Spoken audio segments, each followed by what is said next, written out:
Kabanata 771. Napatingin si Ethan sa galit niyang amo at maingat na umatras. Binaliktad ni Benjamin ang kanyang balikat at sinaman siya ng tingin. Ipaalam sa mga tagapamahala mula sa lahat ng mga departamento na dumalo sa isang pulong. Nakuha ko. Napabuntong hininga si Ethan sa loob. Isang kalamidad ang paparating. Kailangan ding dumalo sa pulong si Erisa. Inayos niya ang mga gamit niya at pumunta sa conference room. Matagal na siyang hindi nakikita ng lahat, kaya nagulat sila nang makita siya sa pulong.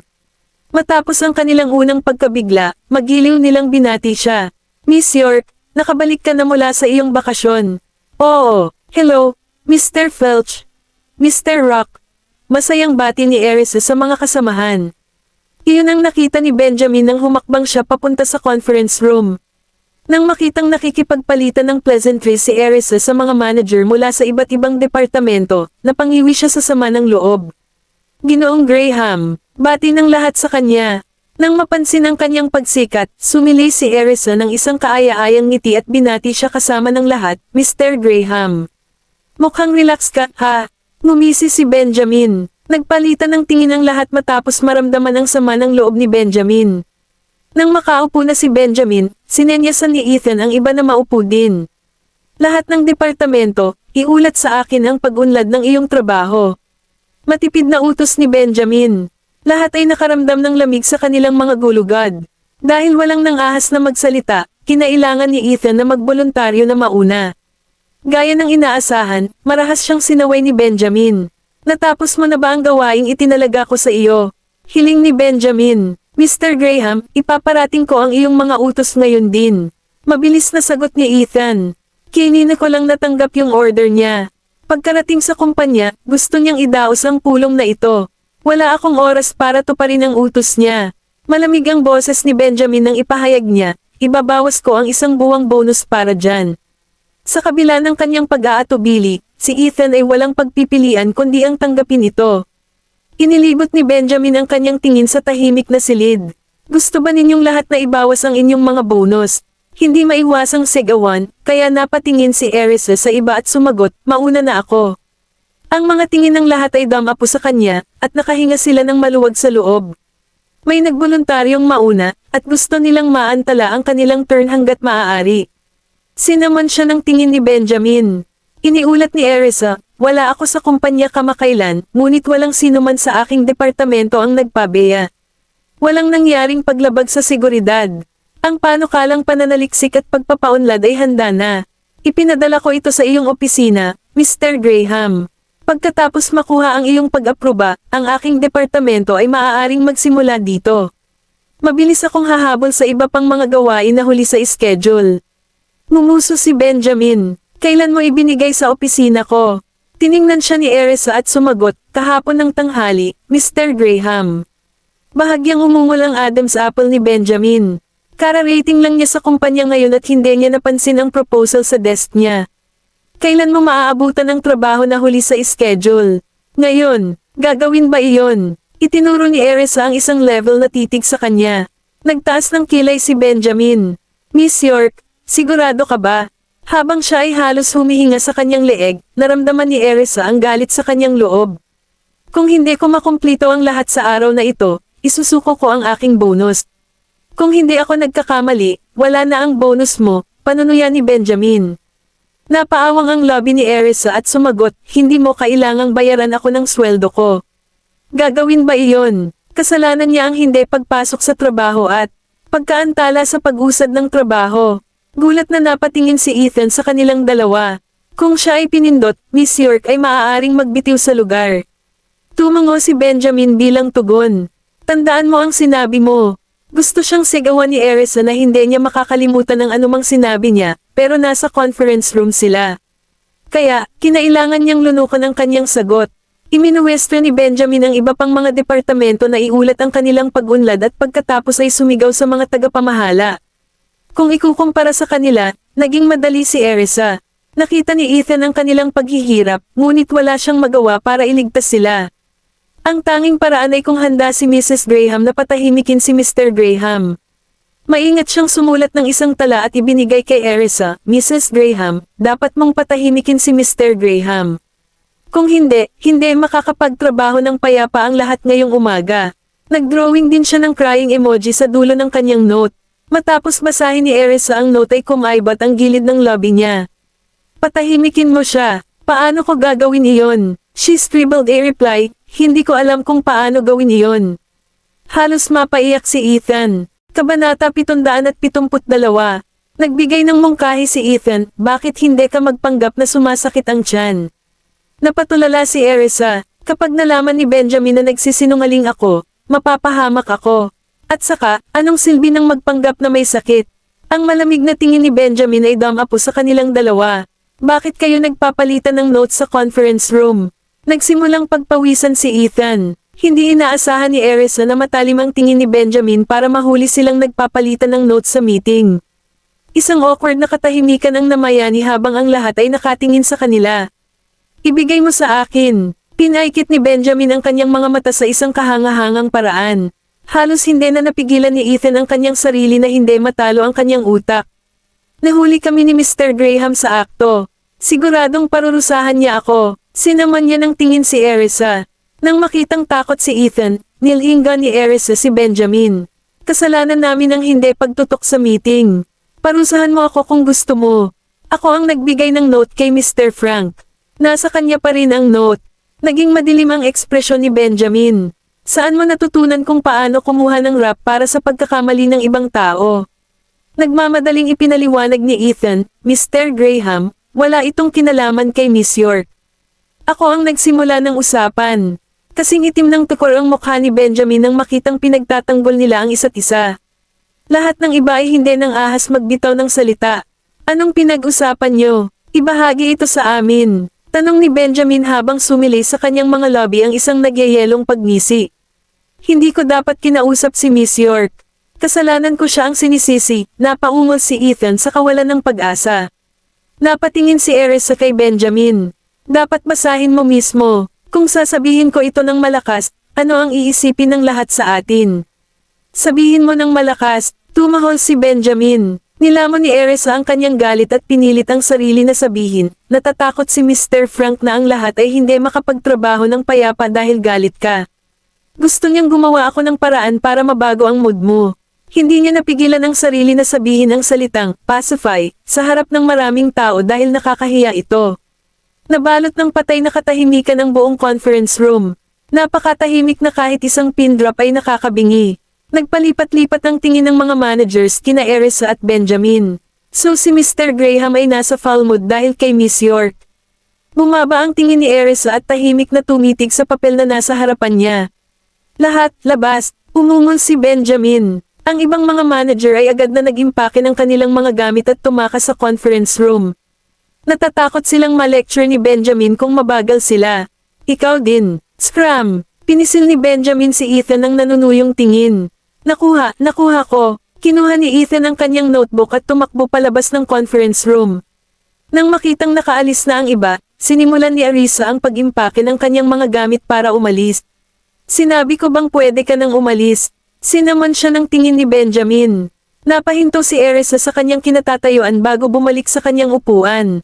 Tinapunan niya ng naguguluhan na tingin ng galit na lalaki at kinagat ang kanyang mga lobby. Mr. Graham, ano ang maipaglilingkod ko sa iyo? Ang nakikita ng kanyang nagyayelong, mahinahon na ekspresyon ay naging dahilan upang muling bumuhay ang galit ni Benjamin. Erisa York, ungol niya sa mahinang boses. Gulat na gulat, tumangala si Erisa para salubungin ang nagbabantang tingin nito. Inituwid niya ang kanyang likod at iniisip kung natamo niya ang galit nito. Mr. Graham, mangyaring sabihin ang iyong isip. Ayokong mahuli sa trabaho at maparusahan mo mamaya. Erisa, bakit ka nagagalit sa akin? Nakaya ni Benjamin sa pagitan ng mga gigil ng ngipin. Hindi ako nagagalit sa iyo, ang sagot ni Erisa. Hindi ikaw. Tumayo si Benjamin at hinawakan ang baba. Pinipigilan ang kanyang galit, itinanong niya, kung gayon, bakit mo ako kinakausap ng ganito? Binigyan siya ni Benjamin ng mahabang tingin. Duguan ang kanyang mga mata, dahil hindi siya nakapagpahinga nitong nakaraang 2 araw. Tumanggi si Erisa na tumingin sa kanya. Kung gayon, paano kita kakausapin? Malamig ang boses niya. Mabuti. Bumitaw si Benjamin sa pagkakahawak sa kanya at pinalipad ng isang silya ang isang malakas na sipa. Nasa paligid pa rin si Ethan kaya dali-dali siyang pumasok matapos marinig ang kaguluhan. Nakahinga siya ng maluwag nang makita si Erisa sa kanyang upuan habang inilalabas ni Benjamin ang kanyang galit. Buti na lang okay si Miss York. Hindi, teka, dapat akong mag-alala kay Mr. Graham. Tumahimik ka, Mr. Graham. Tinapunan siya ni Benjamin ng galit na galit. Scram! Napatingin si Ethan sa kanila. Kung ano man yan, pag-usapan mo lang ng maayos. Pagkasabi niyo ay lumabas na siya ng conference room at iniwan silang dalawa. Bakit ito lumalala? Kabanata 773. Tumibok pa rin ang puso ni Erisa sa gulat. Isang nagbabantang itim na ulap ng init ang bumalat kay Benjamin nang makita niya ang takot na ekspresyon nito. Lumabas ka, bumilis ang tibok ng puso ni Erisa. Mabilis niyang inayos ang mga gamit niya at lumabas ng conference room. Ang galit ay sumibol kay Benjamin habang sinisipan niya ang ilan pang upuan. Sumili ang tingin sa mga mata ni Erisa nang ibalik niya ang kanyang balikat. Nakatingin sa galit na titig ng lalaki, pinilit niyang sabihin, "Stop kicking the chairs." Ayaw mong masaktan ang sarili mo, di ba? Kumunat ang noo ni Benjamin nang mapagtontong niyang tumitibok ng masakit ang mga daliri niya sa kanyang leather na sapatos. Damn it, kumakabog ang dibdib niya sa galit.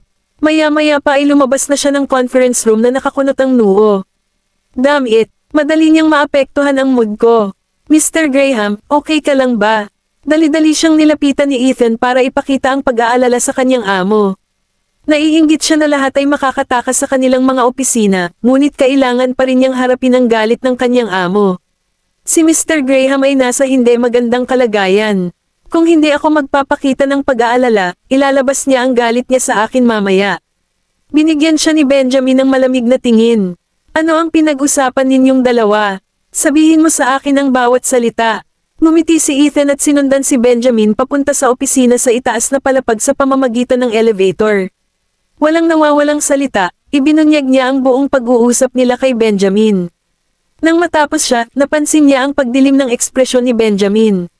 Hindi napigilan ni Ethan ang magdasal na sana ay may dumating at iligtas siya sa impyerno. Nako, panay ang wishful thinking niya. Walang magawa si Ethan kundi ipagpatuloy ang pagtitiis sa paghihirap. Kumakabog pa rin ang dibdib ni Benjamin habang dumadaloy ang galit sa kanyang mga ugat. Ha, niayaw niya akong patahimikin. Bakit biglang nagbago ang ugali niya? Naalala ni Benjamin na ganito na ang kinikilos niya simula kaninang umaga. Pagkatapos ay ikinonekta niya ito sa mga pangyayari na nangyari 2 gabi na ang nakakaraan at agad na natigilan. Narinig ba niya ang usapan sa telepono? Nagsalubong ang mga kilay niya.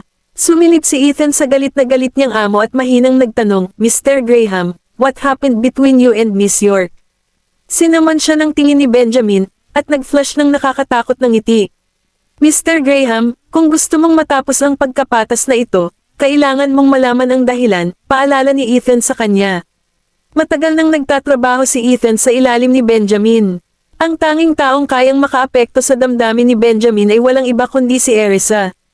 Ayaw niyang maniwala na walang pakialam si Benjamin kay Erisa. Sa mahinang boses, inihayag niya, "Mr. Graham, sinabi sa akin ni Edwin na si Miss York ay masama ang pakiramdam mula kahapon." Naningkit ang mga mata ni Benjamin. Bakit? Dahil parang hindi na siya galit, si Ethan ay nakipagsapalaran sa isang matapang na hula. May kinalaman kaya ito sa biglaang business trip mo? Marahil ay nabasa ni Miss York ang tungkol sa mga balita tungkol sa iyo at kay Miss Rosetta Adams at hindi naiintindihan ang mga bagay. Ginawa nito ang trending topics. Siguradong makikita ito ng mga may telepono. Lalong lumalim ang pagkunot ng noo ni Benjamin. Iyon ba ang dahilan? Nang tanggapin ko ang tawag ni Rosetta 2 gabi na ang nakalipas, lumabas siya at nilock pa ang kwarto ng mga bata mula sa loob.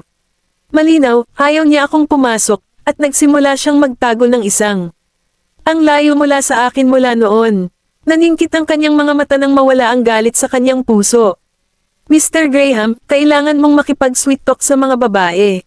The more you argue with her, mas malalayo siya, payo ni Ethan. Hindi siya nang ahas na tanungin kung may romantikong damdamin si Benjamin para kay Rosetta at maaari lamang niyang ibigay ang isang piraso ng kanyang payo. Nang marinig iyon, nilinggan siya ni Benjamin. Wala na ang iyong year-end bonus para sa taong ito. Pakiramdam ni Ethan ay parang gumuho ang buong mundo niya. Ang bonus ko, wala na. Naaawa siyang umiyak, Mr. Graham, ipinapakita ko ang aking pag-aalala para sa iyo. Bakit mo iminumungkahi ang masamang ideya sa kanya? Putol ni Benjamin. Tumanggi siyang gawin iyon, hindi ba? Hindi siya sumuko. Hindi siya nang ahas na pabulaanan ni Ethan. Nakuha ko. Dahil sa inis, binigyan siya ni Benjamin ng dismissive wave. Lumabas ka. Pagbalik sa kanyang opisina, napalingon si Erisa. Pinilit niyang mag-focus sa kanyang trabaho, ngunit ang galit na mukha ni Benjamin ay paulit-ulit na pumapasok sa kanyang isipan. Hinawakan niya ang unan, hinampis niya ito ng ilang beses bago kumalma. Yung bastard, bakit siya nagalit sa akin? Naikuyom ni Erisa ang kanyang panga at isinumpas si Benjamin sa loob. Ilang sandali pa, naging mahinahon na siya para bumalik sa trabaho. Kabanata 774. Kailangan kong kumita ng pera para mapalaki ang mga bata. Kung hindi ko natapos ang aking trabaho, mawawalan ako ng sweldo at magtatrabaho sana ako sa kanya ng walang kabuluhan. Ang pag-iisip ay labis na ikinagalit ni Erisa. Bakit ako magtatrabaho para sa kanya ng walang natatanggap na kapalit? Dumadaloy ang adrenaline sa mga ugat ni Erisa habang inihagis niya ang sarili sa trabaho. Noong tanghali, ipinaalam sa kanya ng kanyang mga kasamahan na oras na para sa tanghalian, ngunit nag-ungol lang siya bilang pagsang-ayon at bumalik sa trabaho. Hanggang sa nagring ang phone niya ay hindi na siya gumana. Hello, Miss York, akyat ka na sa taas para mananghalian. Hindi, salamat, kailangan kong makahabol sa trabaho, sabi ni Erisa kay Ethan. Pagkatapos ay bumalik siya sa kanyang trabaho. Sa itaas na palapag, nilinggan ni Ethan si Benjamin at iniulat, kailangang magtrabaho ni Miss York at walang oras para mananghalian. Ngumuso si Benjamin, sinong nagsabi sa iyong yayain mo siyang mag-lunch? Nagulat naman si Ethan na napamura. Hindi ba pumayag si Mr. Graham? Hindi siya umimik nang tumawag ako. Ngayon, sinisisi niya ako sa pagtawag niya kay Miss York. Malungkot ang ekspresyon ni Benjamin habang kumakain ng kanyang tanghalian. Pagkaraan ng ilang kagat, huminto siya at sinabing, alisin mo ito. Mr. Graham, ilang kagat ka lang, paalala ni Ethan sa kanya. Nag-crack ang iritasyon ni Benjamin. Sabi ko, tanggalin mo yan. Isang mahinang buntong hininga ang pinakawalan ni Ethan. Lumapit siya at gagawin na sana ang sinabi ng magpakita si Kingsley. Benjamin, nagturo ng leksyon sa mga magulang para sa iyo. Oh, naghanda ka ba ng spread dahil alam mong darating ako? Dahil sa tuwa, umupo si Kingsley at kumuha ng tinidor para makakain. Hindi maiwasan ni Ethan na humanga sa kanyang katapangan. Sinaman siya ng tingin ni Benjamin. Naalis mo ba ang lahat ng bakas? Nilamon ni Kingsley ang pagkain sa kanyang bibig at tumango. Oo, nagsalubong ang kilay ni Benjamin nang mapansin niyang kumakain ng isang kagat si Kingsley sa bawat ulam. Ang mapagmasid na si Ethan ay agad na kumuha ng isang ulam na hindi ginalaw ni Kingsley. Napatingin si Kingsley sa kanya. Ethan, paano mo naalis sa akin ang lamb chop? Ibaba mo yan. Hindi pa nagtanghalian si Miss York. Pagpapalam ni Ethan sa kanya sa malambing na boses. Nagulat, umikot si Kingsley para tingnan si Benjamin. Nakakross legs ang tingin ng huli sa phone niya. Walang masabi kung ano ang tumatakbo sa isip niya. Sa walang dahilan, naramdaman ni Kingsley ang lamig sa kanyang gulugad. Nako, hindi pa pala kumakain si Erisa. Ethan, anong ginagawa mo? Bilasan mo, yayain mo siyang umakyat para mananghalian. Kinawayan siya ni Kingsley. Napunit si Ethan sa pagitan ng pagtawa at pag-iyak. Ako, pero tumanggi siyang lumapit. Busy siya sa trabaho niya. Hindi niya nakalimutang bigyan ng matalim na tingin si Kingsley. Napatingin si Kingsley kay Benjamin. Benjamin, bakit hindi mo pinaakyat si Erisa para mananghalian? Maaari siyang magutom kung gusto niya. Walang kinalaman sa akin iyon. Ang nagyayelong sagot ni Benjamin. Napakurap si Kingsley sa pagkataranta. Benjamin, nag-away ba kayo ni Erisa? Naging bato ang ekspresyon ni Benjamin. Napanganga si Kingsley sa hindi makapaniwala. Nakipag-away ka talaga sa kanya, ha? Nilhinggan niya si Ethan at tinanong, bakit niya inawi si Erisa? Hindi nang ahas si Ethan na magchismis tungkol kay Benjamin sa harap niya at tanging nakakahiyang ngiti lang ang naibigay niya. Umiling-iling si Kingsley na nagutos, Ethan, pack this up. Ihahatid ko na sila kay Erisa. Oo naman. Iyon talaga ang plano ni Ethan, ngunit kailangan niyang ipagpaliban ang kanyang plano dahil nagpakita si Kingsley ng walang babala. Kaya, umalis sina Kingsley at Ethan para maghatid ng tanghalian kay Erisa. Saglit silang sinulyapan ni Benjamin bago ibinalik ang phone niya. Nagkataon na lahat ng empleyado sa IT department ay lumabas para mananghalian, kaya walang tao sa paligid. Kumatok si Kingsley sa pinto ng opisina ni Erisa. "Pumasok ka." Binuksan ni Kingsley ang pinto at pinasok ang kanyang ulo. Nakangiting bumati, "Erisa." Nagulat si Erisa nang makita siya dito. "Mr. Watts, bakit ka nandito? Balita ko hindi ka pa kumakain ng tanghalian, kaya ibinaba namin ito para sa iyo." "Hindi pa din ako nag-lunch. Sabay na tayong kumain." Si Kingsley ay sinenyasan si Ethan na dalhin ang pagkain at inayos ito sa coffee table ni Erisa nang hindi naghihintay ng kanyang pahintulot. "Halika, kain na tayo. Hindi ka naman makakapagtrabaho habang nagugutom ka, diba? Kailangan mong punan ang iyong tiyan para magkaroon ng lakas para magtrabaho." Kabanata 775. Napangiti si Erisa at sa wakas ay nagpasyang magpahinga muna. Tumayo siya at lumapit sa kanila. "Salamat guys, bakit ka nagpapasalamat sa amin? Dapat mong pasalamatan si Benjamin sa halip." Tinukso siya ni Kingsley at sinulyapan si Ethan. "Ethan, tama ba ako?" Nang tumingin kay Erisa, tumango si Ethan at sinabing, "Yeah." "Miss York, halos wala na si Mr. Graham matapos malaman na hindi ka aakyat para sa tanghalian." Natigilan si Erisa. Halos wala na siya. Siguro hindi siya nagugutom. "Oh, kalimutan mo na siya. It's no big deal kahit laktawan niya ang pagkain. Maghukay tayo." Inabot ni Kingsley kay Erisa ang isang tinidor. Kinuha ito ni Erisa sa kanya, pagkatapos ay sumandok ito ng salad para sa kanya. "Mag-enjoy." Hindi mapigilan ni Erisa na mapahiya. "Mr. Watts, tutulungan ko ang sarili ko. Dapat kumain ka na rin. Mr. Frank, halika at samahan mo kami." "Oo naman." Masayang umupo si Ethan at sumama sa kanila sa mesa. Nang makita silang nakabaon ang kanilang mga ulo sa kanilang pagkain, si Erisa ang sumunod. Talagang isang maayos na tanawin ng tatlo nang umupo ang tatlo sa paligid ng coffee table, habang kumakain. Samantala, si Benjamin, na nakaupo sa kanyang opisina, ay lumilingon sa direksyon ng pinto paminsan-minsan. Hindi naman talaga kumakain si Kingsley kasama si Erisa ngayon, diba? Makalipas ang ilang segundo, tumayo siya at muling umupo sa likod ng mesa niya. Kumuha siya ng isang dokumento ngunit wala siya sa mood na baklatin iyon. Pinindot niya ang keyboard, at hindi nagtagal, ipinakita sa screen ng computer ang maayos na eksena ng tatlo na kumakain sa opisina ni Erisa. Nang makita ni na Kingsley at Ethan na nag-uusap at nagtatawanan si Erisa, pinatay kaagad ni Benjamin ang surveillance system sa sobrang galit. Sumunod, pinindot niya ang button para sa panloob na linya, iniisip na utusan si Erisa na umakyat. Gayunpaman, ibinasura niya ang ideya sa susunod na segundo at tinawag si Ethan sa halip. Bumilis ang tibok ng puso ni Ethan nang makitang si Benjamin ang tumawag sa kanya. "Tignan mo, parang takot na takot ka," pang-aasar ni Kingsley. Ngumiti ng mapait si Ethan. "Mr. Watts, dahil hindi ka natatakot kay Mr. Graham, bakit hindi mo sinasagot ang tawag, kung gayon?" "Well, hindi ang phone ko ang nagri-ring," Kingsley pursed his lips. Napatingin si Erisa sa kanila. Mabilis na sinagot ni Ethan ang phone niya. "Ginoong Graham." Ipasa ang telepono kay Kingsley. Ang nakakatakot na boses ni Benjamin ay narinig mula sa kabilang linya. Humalaklak sa loob-loob, iniabot ni Ethan ang kanyang telepono kay Kingsley. "Mr. Watts, gusto kang makausap ni Mr. Graham." Binutukan ni Kingsley ng dagger si Ethan at kinuha ang phone sa kanya.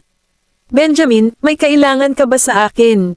Dumagundong ang lalaki sa kabilang dulo ng linya, "Itaas mo rito."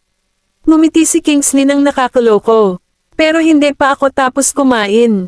May 1 minuto ka." "Ah, babala yan." Hinawakan ang tungkin ng ilong, nakangiting tumingin si Kingsley kay Erisa. "Erisa, ibibili kita ng pagkain sa susunod. Kailangan kong umakyat ngayon." With that, nagmamadali siyang lumabas ng opisina niya. "Miss York, magsaya sa iyong pagkain. Kailangan ko na ring umalis. Babalik ako mamaya para maglinis." Mabilis ding pinahirapan ni Ethan ang sarili. Namayani ang katahimikan sa buong opisina. Habang nakatingin sa mga ulam sa coffee table, nakapagpatuloy lang si Erisa sa pagkain mag-isa. Dahil hindi gaanong kumain sina Kingsley at Ethan, kumakulam ang tiyan niya matapos ang lahat ng pinagkainan. Matapos linisin ang lahat, bumalik siya sa trabaho. Tinitingnan ni Benjamin ang isang dokumento nang pumasok sina Kingsley at Ethan sa kanyang opisina. Nakangiting umupo si Kingsley sa harapan niya at kumatok sa desk. "Tigilan mo na ang pagpapanggap. Bakit mo kami hiniling na umakyat? Inangat ni Benjamin ang kanyang ulo at sinaman siya ng tingin. Kingsley Watts, siguradong malaya ka na ngayon, ha? Nagtaas ng kilay si Kingsley. Siyempre hindi. Hindi ba ako nagtatrabaho para sa iyo dito? Aking kabutihan. Wala na akong panahon para mag-enjoy sa lunch ko. Ngumuso si Benjamin. Hindi ito cafeteria. Okay lang, pwede ka nang umalis. Napaawang ang lobby ni Kingsley. Kaya ang motibo niya sa pagyaya sa akin ay para itaboy ako. Yumuko siya at itinoon ang tingin kay Benjamin. Hayaan mo akong hulaan. Nagseselos ka ba dahil nakita mo kaming sinasamahan si Erisa na mag-lunch sa opisina niya? Pinaningkitin ni Benjamin si Kingsley. Tumawa si Kingsley. Dare mo bang sabihin na hindi mo tiningnan ang surveillance footage kanina? Magwala. Hiniling siya ni Benjamin na umalis. Kabanata 776. Nang makitang si Benjamin ay naging pulang-pula sa galit, tinukso ni Kingsley, Benjamin, mabilis ka nang magalit gaya ng dati. Kung hindi mo napigilan ang sarili mo, huli na ang lahat kapag tinakat mo si Erisa. Ethan, tumawag si Benjamin. Nagmamadaling pumasok si Ethan sa opisina. Ginoong Graham, itapon mo siya ngayon. Napasimangot si Benjamin. Hindi man napigilan ni Ethan na maawa kay Kingsley, wala siyang choice kundi humakbang ng may paggalang. Mr. Watts, sa ganitong paraan, pakiusap. Paano mo masusuklian ang kabaitan ko sa pamamagitan ng pagtapon sa akin? Ayos lang. Huwag na huwag kang hihingi ng tulong sa akin. Nalungkot si Kingsley. Sa isang iglap, tinapunan siya ni Benjamin ng matalim na tingin. Hininaan ni Ethan ang boses, pinaalalahanan ni Ethan si Kingsley, Mr. Watts, ako ang humingi ng tulong sa iyo. Wala itong kinalaman kay Mr. Graham. Puff, sumusunod ka lang sa utos niya. Inilibot ni Kingsley ang mga mata kay Ethan, pagkatapos ay bumaling kay Benjamin. Benjamin, sundin mo ang payo ko at makipag-usap kay Erisa. Ang mga babae ay hindi dapat gawing trifle. Kung idrag mo ito sa ibang araw, hindi magiging madali para sa iyo na patahimikin siya. Mr. Watts, pakiusap, hinikayat ni Ethan si Kingsley. Kailangan niyang lapitan si Kingsley kung tumanggi pa rin si Kingsley na lumabas. Alisin mo ang mga kamay mo sa akin. Ako na mismo ang lalabas. Ipinagkibit balikat ni Kingsley ang kamay ni Ethan at pumunta sa pinto. Akmang hahakbang na siya, lumingon ulit siya nang may lumapit sa kanya. Dadalo ka ba sa seremonya ng kasal bukas? May bahid ng hindi maipaliwanag na emosyon sa mga mata ni Benjamin, ngunit hindi siya umimik. Napatingin si Kingsley sa kanya. Sabihin mo sa akin kung may balak kang pumunta. Pwede tayong magsabay. Pero kung ayaw mong pumunta, magdadala ako ng regalo sa ngalan mo. Hindi na iyon kakailanganin. Malamig na pagtanggi ni Benjamin. Nagulat si Kingsley. Ano ang ibig niyang sabihin? May itatanong pa sana siya nang sumulyap si Benjamin sa kanya. Bakit nandito ka pa? Kinagat ni Kingsley ang kanyang mga labi at bamulong, ikaw bastard. Huwag mo na akong hilingin na pumunta ulit dito. Hahanapin ko si Erisa. Dumilim ang mukha ni Benjamin. Inutusan niya si Ethan, huwag na huwag siyang papasukin muli sa building natin. Oo, Mr. Graham. May paparating lang ni Ethan ang kanyang mensahe sa security department. Halos sumabog ang daluyan ng dugo ni Kingsley, ngunit napangiti siya sa sumunod na segundo. Ethan, I'm sure as hell na green sa inggit si Benjamin ngayon.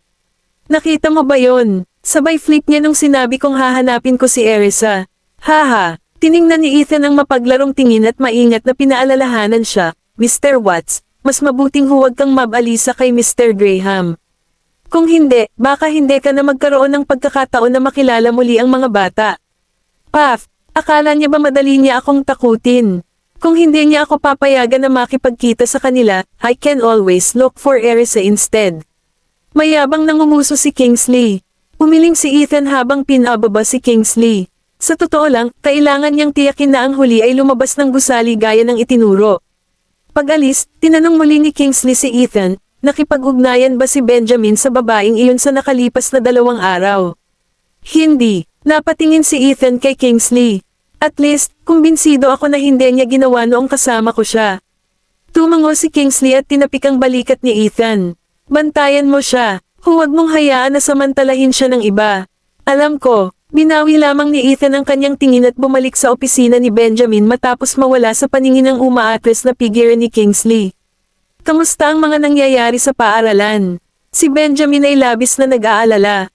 Tungkol dito, Ipinangako niya na hindi niya pababayaan ang mga magulang ng ilang mga bata dahil sa pang-aapi sa kanyang mga anak. There's a positive twist for US after Mr. Watt suppressed the chaos online. Binalaan ko na rin ang lahat ng paaralan sa Delmore na huwag tanggapin ang iilang batang iyon. Tungkol naman sa kanilang mga magulang, nagsampa na ng kaso ang ating abogado laban sa kanila. Kasabay nito, sinibak sila ng kanilang mga kumpanya, at taya ako ng ibang kumpanya na muling kukuha sa kanila. Ang isa sa kanila ay may isang kumpanya, ngunit ang kanilang kasosyo ay nag-terminate ng kanilang kontrata at lumipat upang makipagtulungan sa amin sa halip, sabi ni Ethan.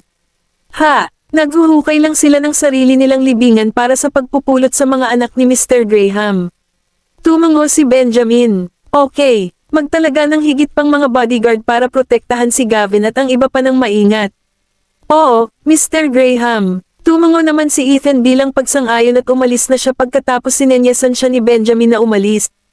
Ilang sulyap si Benjamin sa mga dokumento mula sa IT department.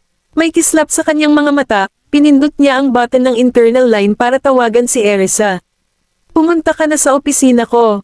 Binaban niya kaagad ang tawag pagkatapos magbigay ng pagtuturo. Nagsalubong ang kilay ni Erisa.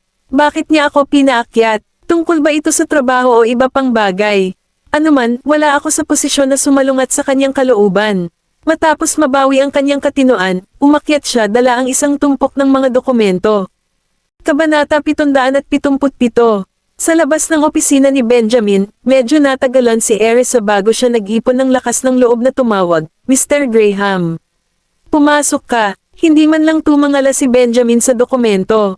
Inilibot ni Erisa ang paligid bago naglakad. Ilang minuto siyang nakatayo sa harap ng mesa ni Benjamin, ngunit wala pa ring sinasabi ang huli sa kanya. Kaya, inilagay niya ang mga tambak ng mga dokumento sa kanyang mesa at nagsimulang, Mr. Graham, na kumpleto ko na ang mga ito. Para sa mga natitirang bahagi, mag-o-overtime ako ngayong gabi para matapos sila. Sa wakas ay inangat ni Benjamin ang kanyang ulo mula sa dokumento. Tiningnan niya ito ng masama at nagtanong, Erisa York, sinasadya mo ba ito? Napatulala si Erisa. Ako, ginagawa ito ng kusa. Hindi ba ito ang pag-unlad ng trabaho na hiniling niya? Siyempre, kailangan kong paramihin ang aking pagsisikap para matapos ang gawaing nagtagal sa loob ng ilang araw. Sinagot ni Benjamin, balak mo bang mag-overtime para sisihin ako ng mga bata? Napaawang ang lobby ni Erisa. Ibabalik ko ang mga dokumento at tatapusin ko ang trabaho ko sa bahay. Hindi nila malalaman ang tungkol dito. Napangiti si Benjamin sa kanyang kagalingan magsalita. Hindi mo kailangang mag-overtime. Gawin mo na lang bukas. At kung hindi mo ito matatapos bukas, laging may susunod na araw. Magreserba lamang ng iyong oras upang samahan ang mga bata. Sa susunod na sandali, iniyuko niya ang kanyang ulo upang tingnan muli ang dokumento. Nagtatakang nagtanong si Erisa, hindi mo ba ako hinimok na tapusin ang aking trabaho ng mas maaga? Tumangala si Benjamin at nginitian siya. Huwag mo na akong ulitin. Nakatingin sa pagiging mabagsik sa kanyang mga mata, tumango si Erisa sa pagkataranta. Oo, Mr. Graham. Dahil alam niyang hindi niya kailangang madaliin ang kanyang trabaho, nakahinga siya ng maluwag. Mr. Graham, kung wala ng iba, babalik ako sa trabaho ngayon. Hindi kailanman inasahan ni Benjamin na ang trabaho ay magiging sobrang nakakairita para sa kanya balang araw. Nang banggitin ni Erisa ang trabaho ng maraming beses, naramdaman niya ang pagdagsa ng hindi matukoy na galit mula sa loob niya. Tingnan mo ang iyong pagkakamali. Inihagis niya ang kanyang dokumento sa tabi. Tumingin sa kanya si Erisa bago kinuha ang kanyang dokumento at nag-browse dito. Matapos baklatin ang dokumentong halos 20 pahina, wala siyang nakitang mga di umano'y mga pagkakamaling binilog ni Benjamin. Naguguluhan, tumingin ulit ito sa kanya. Gayunpaman, nanatili siyang nakaupo habang ang mga mata ay nakadikit sa dokumento. Wala siyang choice kundi suriing muli ang bawat pahina. Sinulyapan siya ni Benjamin bago muling tumingin sa kanyang dokumento.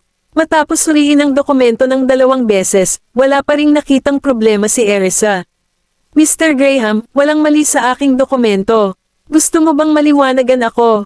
Tumangala sa kanya si Benjamin. Walang mali. Oo, ilang beses ko na itong pinagdaanan. Nakatitig sa kanya si Erisa. Nanatiling walang ekspresyon si Benjamin. Baka mali ang pagkakaalala ko. Subukang suriin muli ang iba pang mga dokumento. Sigurado akong may mali sa isa sa mga dokumento. Nang makitang seryoso ang lalaki, naipagpatuloy na lamang ni Erisa ang pagdaan sa iba pang mga dokumento. Hindi nagtagal, 1 oras na ang lumipas, ngunit hindi pa rin niya nakikita ang problema. Mr. Graham, nasuri ko na ang lahat ng mga dokumento at wala talagang problema. Nang maramdamang hindi nagulat ang lalaki, tinaasan ni Erisa ang kanyang mga kilay. Sinadya ba niya akong gawin ito? Isantibi na lang ang mga dokumento kung walang problema. Dadaanan ko sila kapag libre ko mamaya. Sumenya si Benjamin sa kanya. Okay, babalik ako sa opisina ko. Pagkatapos, ibinaba ni Erisa ang mga dokumento at humakbang palabas, siguradong sinasadya niya iyon. Sa sandaling iyon, sinulyapan ni Benjamin ang inis na si Erisa. Ihanda mo ang sarili mo. Sunduin natin ang mga bata sa school mamaya. Galit na galit si Erisa. 1 oras na ang nasayang ko dahil sa kanya. Marami pa sana akong natapos na trabaho sa loob ng oras na iyon. Pagbalik sa kanyang opisina, mabilis niyang inayos ang kanyang mesa at dinala sa bahay ang kanyang natitirang trabaho dahil malapit nang matapos ang paaralan. Unpredictable ang ugali ng lalaki. Sino ang nakakaalam, maaaring magbago muli ang isip niya anumang oras. Pagbaba niya ng hagdan pagkatapos niyang ayusin ang kanyang mga gamit, naghihintay na si Benjamin sa kanyang sasakyan. Sinulyapan niya ito at naglakad sa ibang direksyon, hindi inaasahan na hinihintay siya ni Benjamin. Sa hindi inaasahang pagkakataon, isang bodyguard ang nagmamadaling hamarang at hamarang sa kanya. Miss Graham, mangyaring sumakay sa kotse. Matagal ka nang hinihintay ni Mr. Graham. Natigilan si Erisa, hinihintay niya ako. Sa sandaling iyon, ibinaba ang bintana ng sasakyan, at narinig ang boses ni Benjamin. Pumasok ka. Nilingan ni Erisa ang lalaking nasa sasakyan, buti na lang nakasandal ito sa upuan habang nakapikit. Pagkatapos ng maraming pag-aalangan, pumasok siya. Kabanata 778. Isinara na lamang ng bodyguard ang pinto matapos masigurong maayos na ang pagkakaupo ni Erisa sa sasakyan. Sumakay na siya sa driver's seat at mabilis na tumakbo papuntang school. Binato ni Erisa ang lalaki bago tumingin sa bintana ng sasakyan. Bigla na lang niya itong hinayla palapit sa kanya. Napabuntong hininga si Erisa sa pagtataka. Matapos magnakaw ng tingin sa bodyguard sa driver's seat, nilingan niya si Benjamin. Ano ka ba? Napaatras siya nang mapansin ang labis na pagod sa mukha nito. Hayaan mo akong matulog saglit. Niyakap siya ni Benjamin ng mahigpit, ipinatong ang baba sa balikat niya. Namula si Erisa ng pulang-pula sa isang iglap. Nakaramdam siya ng kirot ng dumampi ang hininga nito sa kanyang tainga. Anumang kaunting galaw mula sa kanya ay magtutulak sa kanya upang higpitin ang kanyang yakap. Makalipas ang ilang segundo, narinig ni Erisa ang kanyang matatag na paghinga. Walang imek, pumikit siya. Itinuring niya ba akong unan?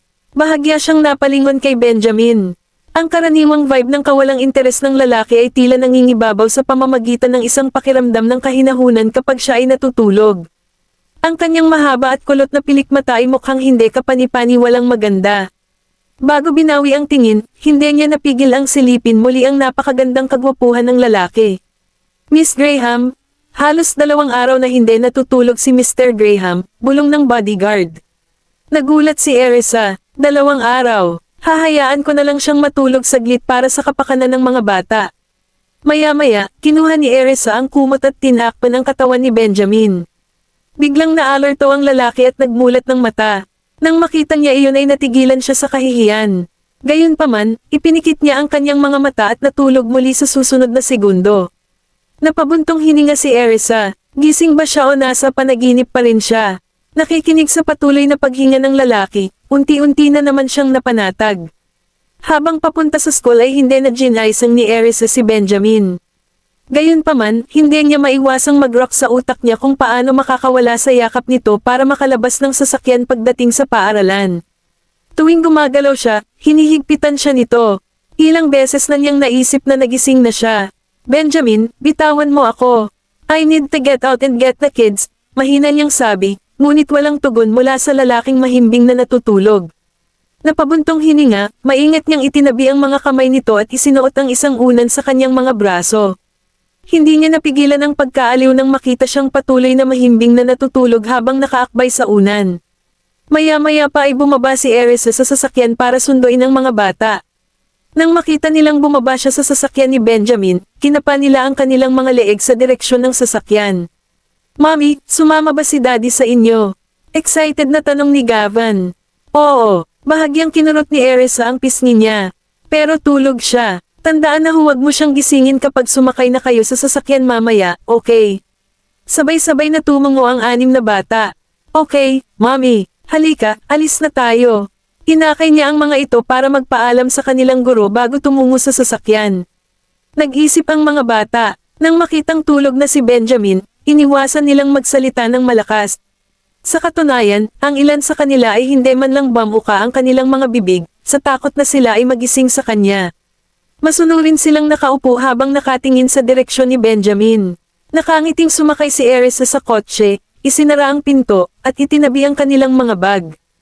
Tinitigan siya ng mga bata na may bakas ng kuryosidad sa kanilang malakristal na mga mata. Nakakunot ang noo, nagtanong si Erisa sa mahinang boses, ano ang gusto mong sabihin? Binasag ni Zachary ang katahimikan sa pamamagitan ng pagbulong, Mommy, bakit kayo nagsama ni Mr. Graham? Bahagyang pinisil ni Erisa ang kanyang ilong. Siya ang daddy mo. Nakakagulat ba na dumating kami para sunduin kayo? Pero hindi ba't nagkaroon kayo ng away ni daddy?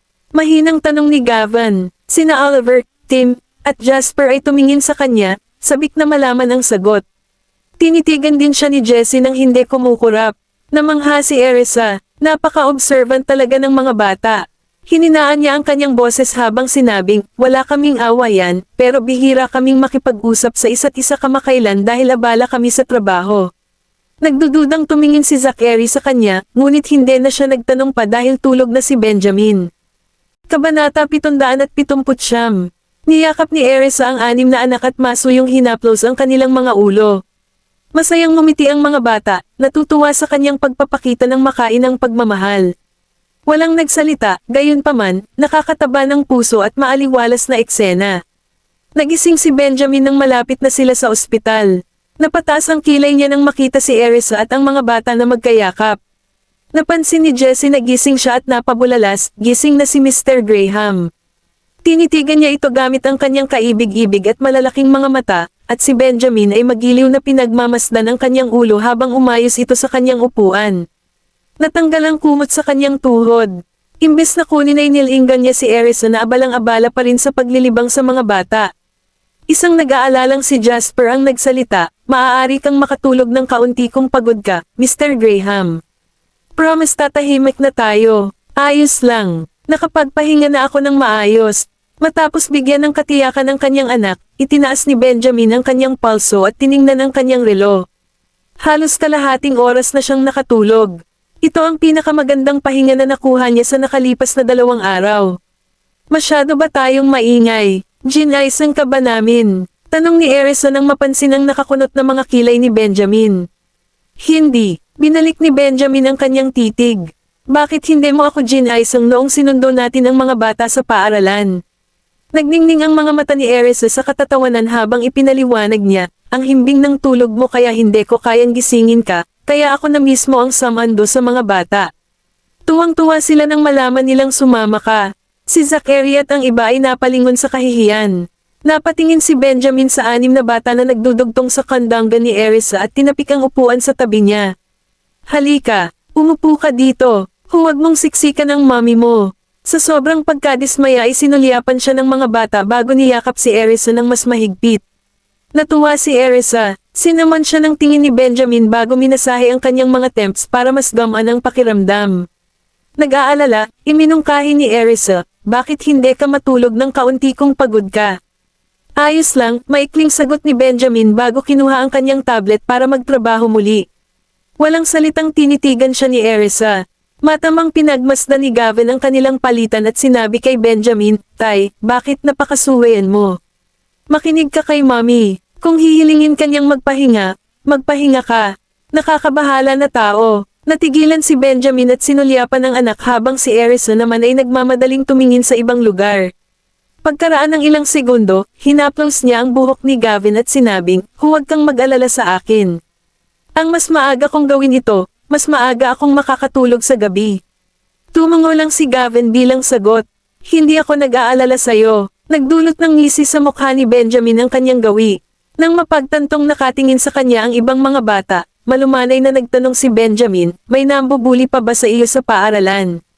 Buti na lang at sabay silang umiling. Hindi na, sagot ni Oliver. Nang makita ng bata na duguan ang mga mata ni Benjamin, tinanong niya, Mr. Graham, gusto mo bang magpatingin sa iyong mga mata? Naantig si Benjamin sa kanyang pag-aalala. Paninigurado niya, okay lang. Kulang lang ako sa tulog. Kung gayon kailangan mong magpahinga ng higit pa. Giit ni Jasper sabay pout. Nag-aalalang sigaw ni Tim, dapat kang matulog pa, Mr. Graham. Huwag mong pagurin ang sarili mo, baka magkasakit ka. Tumango si Benjamin na saad, okay. Tatanggapin ko ang payo mo. Itinabi niya ang kanyang tableta at hinayla sina Tim, Jasper, at Oliver sa kanyang mga bisig. Mahusay ba ang pakikitungo mo sa paaralan? Tinitigan siya ng tatlong lalaki. At tumango, oo, nakikisabay ka ba, Tim? Sa kabila ng maagang pagkikita sa paaralan, nanatiling nag-aalala si Benjamin na mahihirapan si Tim na makasabay sa unang pagkakataon niya sa paaralan.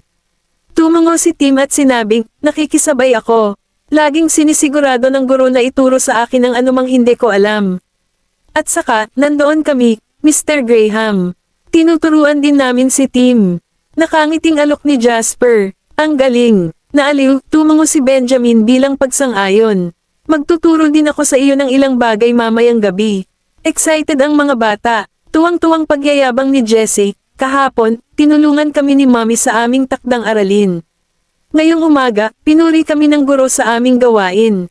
Nanalo pa tayo sa unang pwesto. Nagulat, tumingin si Benjamin kay Erisa at nagtanong, anong takdang aralin? Pagputol ng papel, napakagaling ni Mommy dito, at nagreklamo ka na parang pambata. Ungol ni Gavin bago kinagat ang lobby. Nagtaas ng kilay si Benjamin bilang interes. Kabanata 780, ibinahagi ni Zachary ang pagmamalaki ni Jessie habang ipinahayag niya, nanalo tayo sa unang pwesto ngayon. Lahat ng iba pang mga bata ay sobrang inggit. Ang kanyang mga mata ay positibong kumikinang habang nagsasalita. Ibinahagi ni Erisa ang sorpresa ni Benjamin nang itanong niya, lahat kayo ay nanalo sa unang pwesto. Oo, team time na tumango ang mga bata. Nanalo rin kami ng mga premyo, Mommy. Nagmamadaling kinuha ni Jessie ang kanyang bag at inilabas ang certificate na nakuha mula sa guro, kasama ang isang pulang bulaklak at ilang matamis. Oh, sweethearts, lahat kayo ay kamangha-mangha. Dahil sa kinikilig ay hinalikan pa ni Erisa ang pisngi ni Jessie. Agad namang pinangalanan ni Gavin si Erisa sa kanilang panalo. Nakakamangha si Mommy. Lahat ng tao sa klase ay nabigla nang makita nila ang aming likhang sining, hindi lamang ang guro. Sarap na sarap siya sa pakiramdam na pinupuri siya ng kanilang guro sa publiko. Iyon din ang unang pagkakataon na pinuri ng isang guro si Tim, at natural siyang nasa sabik. Hindi napigilan ni Zachary, Oliver, at Jasper na mahawa sa saya ng kanilang dalawang nakatatandang kapatid. Siyempre, si Jessie ang pinakamasaya sa lahat dahil lahat ng mga kapatid niya ay nagbigay sa kanya ng kanilang mga matatamis. Inanunsyo niya, Mommy, ang dami kong sweets sa bag ko. Binigyan ako ni Gavin at ng iba pa. Magiliw na hinaplos ni Erisa ang ulo ng kanyang anak at nagtanong, kung ibinigay sa iyo ng iyong mga kapatid na lalaki ang lahat ng kanilang matamis, wala na ba silang matitira para sa kanilang sarili? Hindi ka rin dapat kumain ng masyadong maraming matamis. Lumalaki na ang ngipin mo. Pagkatapos, tumingin siya sa kanyang tatlong bunsong anak na lalaki at kinawayan sila, hindi ba sinabi ko na sa inyo noon? Bakit binigyan mo pa si Jessie ng napakaraming matamis? Ngumiti ng mapakla si Jasper at sinabing, Mommy, binigay lang namin kay Jessie yung sweets para mapasaya si Jessie. Hindi namin hinayaang kainin sila ni Jessie. Huwag kang mag-alala, Mommy. Matagal na naming binabantayan si Jessie. Nakangiting dagdag ni Oliver. Nangako si Jessie sa amin na hindi sila kakainin ni Jessie. Time na tumango si Jessie at sinabing, hindi ako kumain ng matamis, Mommy. Sa wakas, ngumiti si Erisa at pinaalalahanan siya, kung mayroon ka pang matatamis, hindi natatubo ang iyong mga bagong ngipin. Kami na ang bahala kay Jessie, Mommy. Pagtitiwala ni Gavin sa kanyang ina. Tumango si Erisa, sige. Si Jessie ay hindi maaaring magkaroon ng masyadong maraming, ngunit ang isa o dalawang matamis paminsan-minsan ay ayos na. Excited na sigaw ni Jessie. Ay, I love you the most, Mommy. Ikinawit pa niya ang kanyang mga braso sa leeg ni Erisa at nagtanim ng sandamakmak na halik sa mukha ng kanyang ina. Natagpuan ni Tim ang kanyang kapatid na kaibig-ibig at pinanood sila ng nakangiti. Ang kanilang nakakatakot na pagpapakita ay naging dahilan upang lamambat ang mga katangian ni Benjamin. Well, nasaan ang iyong takdang aralin ngayon? Na-curious siya na makita ang likhang sining na nagpasaya sa kanyang mga anak. Ipinaalam sa kanya ni Zachary, nasa mga school bag natin sila. Gusto ng guro na i-display ang mga ito sa dingding ng silid-aralan, ngunit sinabi ni Gavin na hindi, kaya iniuwi namin sila. Nalilito, malumanay na tinanong ni Benjamin si Gavin, bakit hindi mo hinayaang idikit ng guro ang iyong likhang sining sa dingding? Sandaling ibinuka ng kanyang panganay ang kanyang mga lobby bago nagpaliwanag, tinulungan kami ni Mommy sa takdang aralin na iyon. Bakit natin ito idikit sa mga dingding kung saan ito ay aalisin ng maaga o huli? Gusto kong idikit ang mga ito sa bahay. Naantig si Erisa sa labis na pagpapahalaga ni Gavin sa likhang sining. Magiliw niyang tinapik ang ulo nito at nagtanong, dapat ba nating i-laminate ito?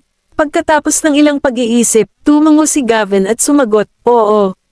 Hindi magiging madumi kung laminate natin. Ngumiti si Erisa at tumango. Okay, kapag nakauwi na tayo, tutulungan kitang i-laminate ang artwork. Sa ganoong paraan, mapapatingin ka pa rin kahit matanda ka na. Sa kabila ng kanyang pananahimik, kitang-kita sa kanyang ngiti sa mata ang kaligayahan ni Tim. Pumalakpak ang apat na bunsong anak bilang pagsang-ayon. To further encourage the children, Erisa added, ay laminate din natin ang mga certificates ninyo. Tingnan natin kung sino ang may pinakamaraming certificate sa susunod. Okay, umabot sa lagnat ang excitement ng mga bata. Tinitigan sila ni Benjamin bago tinanong si Erisa, saan natin idikit ang artwork? Maaari kong ayusin si Edwin upang linisin ang kinakailangang espasyo. Ibinalik niya ang kanyang titig at iminungkahi, ito ay pagmamalaki ng ating mga anak, kaya't ipakita natin ito sa pinakakaakit-akit na lugar sa bahay. Mukhang maganda. Pinag-isipan ni Benjamin ang kanyang mungkahi at nag-alok, paano ang sala? Napaawang ang lobby ni Erisa sa saya. Maraming kapansin-pansing lugar sa napakalaking bahay na iyon. Hindi natin kailangang idikit ito ng tama sa sala. Diplomatically, she suggested, bakit hindi natin idikit ito sa may hagdanan? Sa mga dingding na humahantong sa iyong pag-aaral. Naisip niya na mas mabuting panatilihing formal ang kapaligiran sa sala. Kung tutusin, ginamit nila ang espasyong iyon para aliwin ang lahat ng asal ng mga bisita. Ang mga likhang sining ng mga bata ay mas mabuting ipaubaya lamang sa mga mata ng kanilang pamilya.